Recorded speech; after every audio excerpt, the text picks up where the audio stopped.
Hello everyone and welcome back to the online 1.0 release party for Reentry, a spaceflight simulator. My name is Petri and I'm the developer of Reentry, and I've been doing so for the past 10 years. And one of the key ingredients in developing Reentry has been to involve you folks, the community, the players of Reentry, into the development from day one. This has led me to be able to listen to your feedback and take your suggestions and tailor it into the game. So I just want to start this community session here by saying thank you to you who are part of this community and who's been making this all possible. So really appreciate all of the hours, all the work, all of your feedback into this project. So yeah, thanks again. So today I'm quickly going to go over the community over at our Discord, and then I'll go through quite a lot of community-made devices and things that can be used in Reentry. One of the really cool things about Reentry is that it's a spaceflight simulator game, and it allows you to immerse yourself into the space capsules that comes with the game, the spacecraft that comes with the game, and it's really up to you to decide, okay, how deep do you want to go? Do you want to use the in-game checklist? Do you want to use external checklist? Do you want to have checklist on your tablet? Do you want to have external tools? There's quite a lot of options here, which has all been made by the community. So today I'm going to highlight some of these things that I personally use and some of the things that is possible all by the community. So with that, let's get started. The Reentry community is located in a couple of key places. One of them is, of course, Steam, where the game is being distributed. It has a discussion forum, which is being used to ask questions and provide suggestions, and kind of works in a normal way that any Steam forum or a discussion forum for a game works. And then secondly, you have my YouTube channel, which has crossed 7,000 subscribers. So thank you for subscribing and being part of the Reentry community over at YouTube. And then finally, one of the main discussion places takes place on Discord. So on Discord, we have a couple of channels that is being used for various purposes. So when you first join the Discord, you'll get a welcome message and a suggestion to read some of the guidelines and so on. And then on Discord, I'm trying to always be part of the discussions and go into this channel. Every morning I take a cup of coffee and go through every single discussion that's been taking place since my previous visit, and I try to be here every day. So if you have questions, anything directly to me, this is probably the fastest way to get a hold of me, reach out. So I'm up for any discussions, so feel free to just join me here on Discord to talk about Reentry and other things. The cool thing about this Discord community is that there's a lot of others here. I think that we are getting close to 5,500 members on this Discord, which I'm beyond thrilled to see so many players decided to join the Discord channel. So a huge thank you for everyone who's been part of this community, either if you're on Steam forums, if you're on the YouTube channel, or if you're on the Discord here. Thank you for being part of this. The Discord channels here have different purposes. So the first section is the announcement informations. This is where I'm typically posting patch notes, updates when things are being rolled out. After the Steam post has been published, I just direct them everything in here, and you can get the latest updates of the game and the information. And then we have news and history. This is a specific channel that can be used to follow various space flight news and things that actually happens in real life. And then you have the general area. The general chat is exclusively designed for re-entry discussions. This is where you should come in and ask questions, talk, make comments, share your stories of playing re-entry and so on. And we have a dedicated screenshot channel that you can use to share screenshots. We have a video channel that we use to share YouTube videos and so on from Reentry. The promotion channel is being used to hand out various roles. So when you, for example, complete the Mercury exam in Reentry, you can get a role which shows everyone that you have now completed the Mercury exam. So you get the Mercury certificate role in a way. And that applies for quite a lot of other things, the Gemini certificate, the command module, the Luna module, and so on. I also have a couple of other channels here, which are being used for bug reporting. There's multiplayer channels, there's international channels, and there's off duty, which contains quite a lot of different channels for everything which isn't re-entry.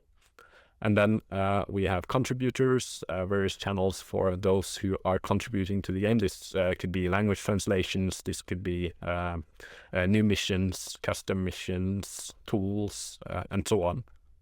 So the game comes with a huge set of various checklists that you need to use in order to operate the spacecraft. Quite a lot of players try to memorize them and has the goal of trying to maneuver and operate the spacecraft without using any checklists. But I do recommend using the checklist. This was the realistic procedure. Every astronaut had to use the checklist as they went through their capsule and the spacecraft they had to operate. The procedures are quite involved. In Project Mercury, you have a much simpler layout. The spacecraft isn't that advanced compared to Gemini and the Apollo craft, but it's still a complex vehicle, and using checklists is something that will make all of the procedures that you need to do to operate the craft much easier. All of the checklists are available in the game. I've tried to base all of the checklists on the real checklists that were actually used by the astronauts during the crewed mission. So I made it possible to export these checklists using the in-game console to text files. And this has allowed the community to start building their own custom versions of their checklists and kind of package them together. And I'm going to highlight a couple of these checklists today. And the first one I want to showcase here is made by one of the test pilots, Icarus, who has made this tool that exports them into these PDF files. And these are also accessible from the flight documents pad in-game as well, which basically contains a browser that you can use to open any PDF or any website used as a tool during the game. And you can see that the checklist here, this is for Mercury, it's the astronaut checklist, and the cover here is based on historical accuracy, and there you have the checklists that this document contains and all of the checklists. So this can be then copied over to a tablet, and you can use this then to interact with the cockpit in game. And there's additional checklists for Gemini. So these are all the in-game checklists for the Gemini craft. And then you have all the checklists for the Apollo Luna module. And this is starting to get quite lengthy. There's a lot of checklists, but obviously memorizing all of these can be quite hard. There are a couple of useful things as well. This is for the command module, for example. And this one contains some pads and things that can be used in-game. Another option is to use actual hard copies of these checklists. So, for example, these can be printed out or copied over to a tablet and used on the tablet next to the game.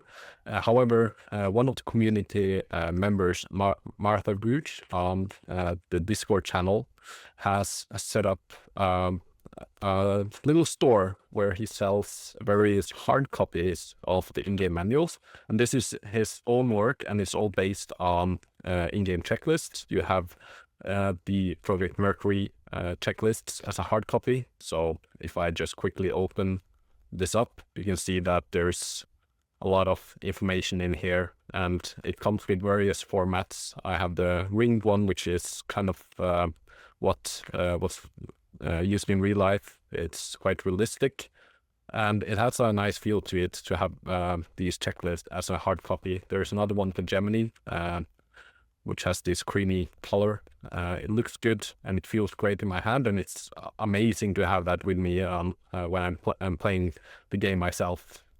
Another cool thing that he has made is various ads. So when you're flying the craft, you receive burn parameters and some calculations and things through something called the pads.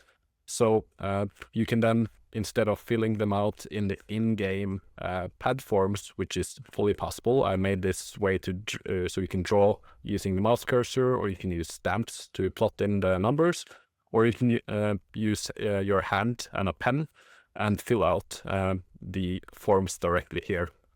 So let's take a look at this things more closely, and the best one to tell you more about this is Arthur Gooch himself. So let's see what he has to say. Ooh. Ah. Hi, I'm Jeff Peterson, and I make hard copies of checklists and replicas of other things ranging from Mercury all the way to Apollo, and hopefully in the future, the shuttle. Make things like pad forms that you could use in Gemini and Apollo that come in packs that you can rip them off. Also laminated forms like that.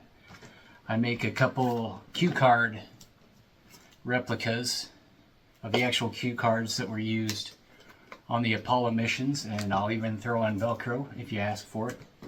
Even coming out with a moon cuff checklist, a replica of the one that Jim Lovell would have used. But checklists are my main deal. Let's start with Mercury here. They come in all kinds of different sizes and different things. My main size is a 5.5 by 8.5, which is a half sheet of paper, if you want to know what that is. Some of them come with cone binding, like you see there. Others come in independent 3-ring binding like that. I make custom tab dividers for you. You can't find those anywhere on the internet. Has a clear plastic front cover, nice plastic back cover there. Also comes in a smaller mini size, 4 by 6, if you just want to have this around to look at. Project Gemini, same thing. I got a vintage deluxe here that has more of a faded white paper or cream. All the same information, just kind of what you want it to look like and how you want it to feel. All this is cardstock too, 67-pound cardstock. Like that better than just normal paper. So you got plenty of different options, Mercury, Gemini, and this is coming out soon. Project Apollo. As you can see, it's a lot more. But you're going to have your 5.5 by 11s and your different vintage deluxe, flight ready, things like that. But you're going to have an AGC language reference, a ground crew book, a main command and service module book, and I just started on the lunar module book yesterday. Got the little cute one, of course. And this is a Capcom version. You're going to get a 3-ring binder, normally with a pretty cover that I don't have on this one. Each piece of cardstock is individually sleeved, so you can take it out, revise, mark on it. Comes with a couple laminated pads cards here. Has a nice hefty feel to it, like they'd use in the real cap. Now, how is it made? It's made in this very room by this very guy, and I start off with what you think. Paper, cardstock in this case. Couple different shades, couple different sizes depending on what product I'm doing. It's printed out front and back after I tirelessly go through it, proofing, formatting, testing it out. It's printed on that cardstock front and back. If I need to cut it, I use good old guillotine. page by page. If it's 3-ring bound, do it in chunks with one of these beauties. Yeah, this is a relic. Bought that on eBay. For comb binding, I got this pretty little machine that Kachugas just like that. Buy everything in bulk and stock and good quality things that shouldn't break for you.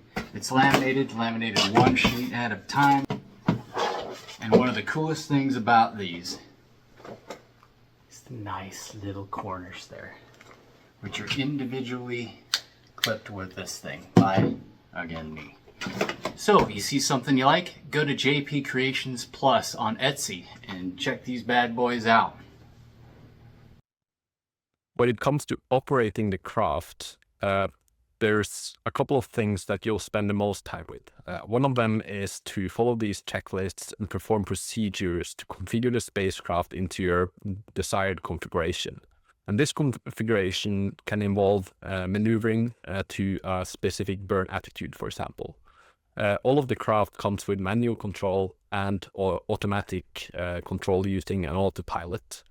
But manual control is a big part of your day as a virtual astronaut, and operating the spacecraft can be done by using your keyboard and your mouse. This is the primary method that comes with the game, and it's something that most people have access to. However, if you want to step up the immersion a little bit, you have the option to use joysticks. You can use as many devices as you want. In my case, I have 3 devices that I have connected, but I mostly use a joystick for attitude control. It gives me rotation, pitch, and yaw. This is just a normal joystick that can be connected to the game using the USB. If you have a HOTAS, like for example this one, you can use that as well, but then this one doesn't have roll, so you'll need to figure out how you want to bind roll it. But it's fully possible to do this, and you just bind it however you want yourself. And with regards to translation, you can have another joystick like this. So you can have 2 of these. So you basically operate the craft like this. You have full control of the attitude and translation. So translation is basically forward, back, up, down, left, right, and is something that you'll do when you perform reaction control burns or rendezvous, docking, and in general formation flying with another spacecraft or satellite. But the translation controls realistically was a little bit different type of device that most of these joysticks provides. This is fully possible and you'll get used to it, but if you want to have something even more immersive, you can use something which is more designed as a translation. So you forward, back, and you can click up and down, left or right. This device is made by Icarus as well, the one who made the PDFs of the checklist I initially showed. And he's been working on this. This is a very early prototype. I received this in my mail a few years back. And it says that it's the Icarus Translational Joystick Prototype C 2023. And I've been using this when I'm translating. It really adds this little difference to how to operate the craft. It's more natural in a way. So I recommend getting something like that if you have a 3D Pilot joystick that's traditionally used in 3D software. This is what I initially had. It has similar capabilities as that. So there's a lot of options. But obviously, any joystick works, and keyboard is very simple to use. And in fact, I think that quite a lot of the community members and the players of Reentry are actually using the keyboard as the main attitude and translation control device. So I tried to split up their input to make it logically logical on the keyboard. The next thing I would like to show is an open source project made by some members of the community where they put together 3D models, PCBs, electronics, and everything you need to build your own DSKY replica. The instructions to build it is available on their GitHub repo, and you can find the link to it on that marketplace in the Discord channel, or by following the link in the description. So this device is actually something that I use a lot when playing the game. You can fully use the computer in the virtual cockpit when playing the game, but having your own physical device that you can interact with and use directly in Reentry is something that really is useful when I'm flying the command module or the Luna module. So this one automatically transitions between the active craft that you're flying. So if you're in the command module, this will be interacting with the command module, or if you switch into the Luna module, then this one will also switch and allow you to control the Luna module computer instead. So let's take a look at this in game. So now I'm in game, and I've run the software that is available on the repo for the device, and it's currently now running so I can render the display on the phone. And I slide it into the device here. So if I now, for example, go in and press verb 35 and enter, you can see that I now go into the test, and what you see on the DSKY replica versus what you see in game now matches. So I could go ahead and say that I would like to plan a quick burn using the burn planner. So I'm going to set an apogee burn of 180, and then the burn strength should be 50 feet per second in the prograde direction, and you can see that the resulting orbit should be something like that. Then I hit request. You get the pad, so you can set up everything as you're used to in Reentry. The first thing that you would typically do is to, for example, run program 30. So let's just do that. Verb 37, enter 30. And you can see that everything in the game is now being controlled by this DSKY replica. This is time of ignition. This matches the burn tool. This is the delta V. And then we'll see the resulting orbit. It's 60 nautical miles and 43.9 nautical miles. And then the size of the burn. Then I'll hit Pro, and you can see that the countdown is running. So now I could just leave the countdown up, and I can start following checklists and preparing for the burn itself, while still being able to always glance over on the DSKY on my desk here, instead of always having to maneuver back here every time if I want to check it out. The other cool thing about this is, let me just quickly get into my burn attitude here. So I'll just set everything to 0.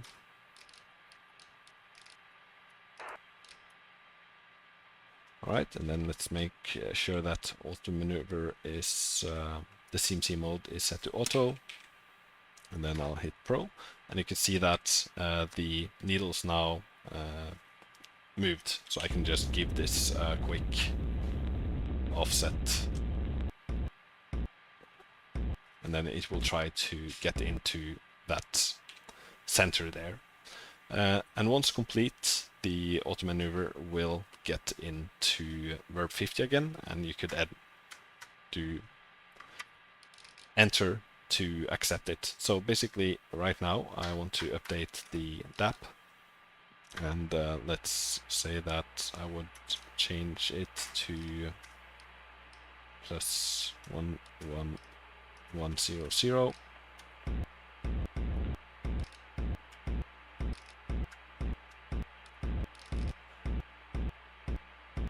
Then it will start maneuvering and becoming more accurate and try to maintain the center to a high degree. So now I'm just going to set the CMC mode to free. The other cool thing that I would like to highlight of this is that if I hit F4 to switch into the Lunar module, so the Lunar module is now somewhere else, and you can see that the DSKY device has now changed its mode into the LGC, the Lunar Guidance Computer, instead of the CMC, which is a command module computer. And now if I do anything here, you can see that the input goes into the Lunar Guidance Computer instead of the CMC. The next demo I would like to show is also an open source project available on GitHub. And it's basically a software DSKY that you can use to interact with the onboard computers, both the CMC or the LGC, through an external exe file. Once you've downloaded the zip, you will find a couple of exes. So right now I'm just going to run the AGC exe here, and then I'll jump back into Reentry, and you can see that the DSKY here and the DSKY that you can see on this external program, which could, for example, run on an external monitor.